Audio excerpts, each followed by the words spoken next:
കാരുണ്യസ്പർശവുമായി NSS വിദ്യാർത്ഥികൾ. കാരുണ്യസ്പർശം പദ്ധതിയുമായി Vettathur government higher secondary school NSS unit. മാറാവേദനകളും തീരാദുരിതങ്ങളുമായി ജീവിതത്തോട് മല്ലിടുന്ന സഹജീവികൾക്ക് സാന്ത്വനത്തിന്റെ കാരുണ്യസ്പർശവുമായി Vettathur government higher secondary school NSS യൂണിറ്റിന്റെ കീഴിൽ സ്റ്റുഡൻസ് പാലിയേറ്റീവ് ക്ലബിന്റെ പ്രവർത്തനങ്ങൾക്ക് തുടക്കമായി. സാന്ത്വന പരിചരണ രംഗത്ത് വിദ്യാർത്ഥികളുടെ പങ്ക് ഫലപ്രദമായി വിനിയോഗിക്കുക, സമൂഹത്തിലെ യാതനകൾ അനുഭവിക്കുന്ന ജനവിഭാഗങ്ങളെ കണ്ടെത്തി സഹായമെത്തിക്കുക, ജീവിതശൈലി രോഗങ്ങൾക്കെതിരെ ബോധവൽക്കരണം നടത്തുക എന്നീ ലക്ഷ്യങ്ങളോടെയാണ് സ്റ്റുഡന്റ് പാലിയേറ്റീവ് ക്ലബ് പ്രവർത്തനം ആരംഭിച്ചത്. Vettathur pain and palliative care clinic chairman KT Abdurahman students palliative club ഉദ്ഘാടനം ചെയ്തു. NSS programme officer O Muhammad Anwar അധ്യക്ഷത വഹിച്ചു.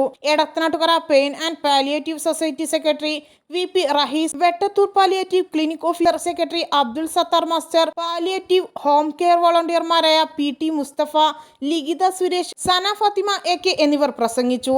NSS ലീഡർമാരായ Muhammad Aslam KP, Abin Shah TN, Ayisha ഫഹ്മി, Sahil, Nayana P Dev, Anjana K, Muhammad Sonu എന്നിവർ നേതൃത്വം നൽകി.